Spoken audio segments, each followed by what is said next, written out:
ये तो आप निश्चिंत हो जाना, आपका मोक्ष 101% है। लेकिन इसमें मर्यादा प्रथम है।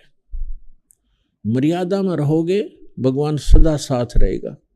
मर्यादा तोड़ दोगे तो सीता जैसा हाल होगा, जिसने जरा सी लापरवाही की थी, लक्ष्मण रेखा लांग दी थी, और उसके बाद उसने सोचा तो ये था जरा सी लगी थी, क्या फर्क पड़ता, अभी चली जाऊंगी, वापस आ जाऊंगी, आटा डाल के साधु के। और साधु वेश में वो दुष्ट रावण खड़ा था। तो मर्यादा त्याग देने से उसकी कितनी दुर्गति हुई। 12 वर्ष तक रावण की कैद में पड़ी रही, सड़ती रही, लाखों करोड़ों व्यक्ति मारे गए, तब जाकर उसका छुटकारा हुआ। कैसे कितने पाप की भागिन बनी एक जरा सी मर्यादा लांघ देने से। ठीक इसी प्रकार जो हंस भक्त परमात्मा का हंस और परमात्मा की दी हुई मर्यादा का उल्लंघन कर देगा, वो सीता की तरह पछताएगा और बहुत दूर हो जाएगा। अपने आत्मा मानुष शरीर प्राप्त करके हमें क्या करना चाहिए, ये ज्ञान सत्संग से होता है। और सत्संग में आने से पता चलता है कि मैं कर क्या रहा था और करना क्या चाहिए था। हम सांसारिक व्यवहार में इतने रंगे जा चुके हैं, देखम देखा एक दूसरे को, और हमने उसी कार्य को अंतिम मान रखा है। बच्चे हो गए, उसको उनकी परवरिश कर दो, विवाह कर दो, उनको नौकरी रोजगार मिल जाए, भगवान बस ठीक हो गया, मर जाए बेशक। नहीं, ये जो कुछ भी होना था उस बच्चों की किस्मत ही फला करती थी जब तक हम सतभक्ति नहीं करते। जब तक हम सत साधना नहीं करते, परम संत की शरण में नहीं आते, तो अपना भाग्य ही प्राप्त होता है बच्चों को। प्रत्येक माता पिता की कोशिश होती है कि मैं अपने बच्चों को अच्छा पढ़ाऊं और ये अच्छे नौकरी प्राप्त करें, इनको सुख हो।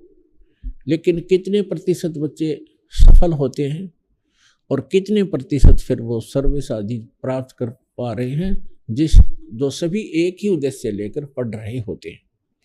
तो इससे सिद्ध है कि उनकी किस्मत ही आगे आड़े आती है जब तक भक्ति नहीं करते। और जिस समय हम सत्साधना शुरू कर देते हैं तो उस समय परमात्मा हमारे भाग्य के लेखों को बदलना शुरू कर देता है। वो समर्थ परमात्मा ही हमारे कर्म के अंक, कर्म के लेख चेंज कर सकता है। उसके अतिरिक्त कोई भी, ना ब्रह्मा जी, ना विष्णु जी, ना शिव जी, ना दुर्गा जी, ना गणेश जी, और न ही ब्रह्म और परब्रह्म हमारे भाग्य को चेंज नहीं कर सकता। जैसा जिसका संस्कार वैसा ही मिलेगा। ठीक है, जो पुण्य करते हैं पुण्य अलग जमा होते रहेंगे, पाप करते हैं उनके पाप अलग डिपॉजिट होते रहेंगे, और दोनों ही आपको भोगने पड़ेंगे। और जब हम परमेश्वर की शरण में आ जाते हैं, सतपुरुष कबीर परमेश्वर जी की शरण में परम संत के माध्यम से, तो फिर हमारे पाप कर्मों का वो नाश कर देता है। वो सक्षम है, वो समर्थ है, और हमारे पुण्य ही शेष रह जाते हैं। जैसे आजकल खेतों में, फसल में खरपतवार को नाश करने के लिए एक ऐसी औषधि तैयार हो गई है कि उसमें सिंचाई करते समय उसको पानी में डाल देते हैं, वो सारी फसल में और सब जगह घूम जाती है। वो फसल को नुकसान आने नहीं करती और खरपतवार को फूंक देती है। इसी प्रकार अब वो औषधि जो परमात्मा ने आके डिक्लेयर की है, सार्वजनिक कर दी है, उस सत साधना से आपके पापों का नाश हो जाएगा, आपके पुण्य बचे रह जाएंगे। अब इस बात को सभी जानते हैं कि पुण्य से सुख होता है और पाप दुख का कारण होता है। जैसे किसी के पैर में कांटा लगा हो तो कांटे से पीड़ा है वो, और वो किसी व्यक्ति के पास जाता है, उसको कोई कहता है, जैसे अन्य संत, अन्य देवों के जो पुजारी हैं, वो ऐसा सिद्धांत रखते हैं, वो पहले तो जंतर मंत्र बताते हैं दुखी व्यक्ति को, ऐसे करिए ऐसे करिए।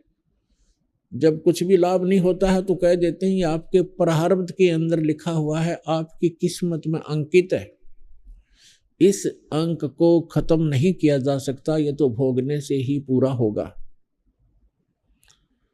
और फिर ये भी कहते हैं भगवान की भक्ति कर, हरे कृष्ण हरे राम सीता राम राधे श्याम। और साथ में ये भी कहते हैं कि ये भक्ति करते रहो, भविष्य में दुख नहीं होगा। अपने आत्माओं जिसके पैर में कांटा लगा हो और उसको कोई सलाह दे कि कांटा तो निकलेगा नहीं, ये तो आजीवन तेरे पैर में बना रहेगा, ये पीड़ा भी बनी रहेगी, और उसको कोई सलाह दे कि तू जूता पहन ले, भविष्य में कांटे नहीं लगेंगे।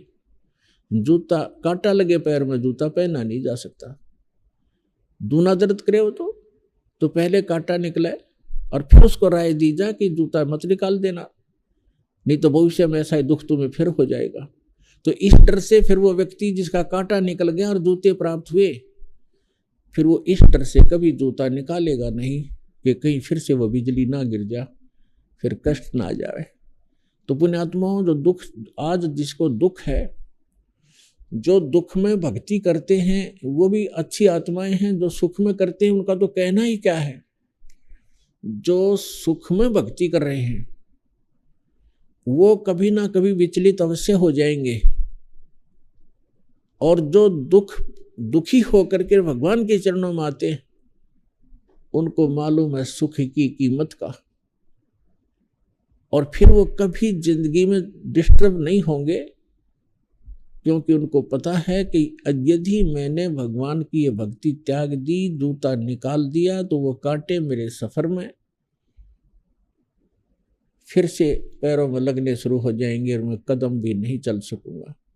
तो इसलिए कबीर साहब कहते हैं, सुख के माथे पत्थर पड़ो, नाम हृदय से जावे, बलिहारी उस दुख के जो पल पल नाम रटावे। परमात्मा हमें संकेत करते हैं कि भगवान से ये मांगा करो, हे भगवान इसे सुख का आग लगा जिससे आपकी भूल पड़े, ऐसा सुख ना देना दाता जो हम आपसे दूर हो जाएं, ऐसा कष्ट दिए रखना दाता तेरी याद बनी रहे। तो पुण्यात्माओं, इस जीवन में सफल होने के ये फार्मूले हैं, इनको कंठस्थ याद रखना, अपने जीवन में अप्लाई रखना। सुख बहुत खतरनाक है इस प्राणी के लिए। हम सतलोक में महासुखी थे और भगवान भूल गए, इस नकली के साथ लग गए। इसने क्या दिया हमारे को?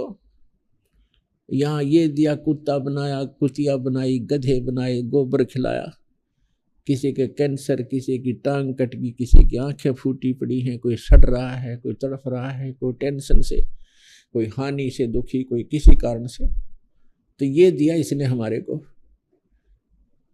और हम अपने समर्थ को छोड़ दिया क्योंकि सुखी थी हम। तो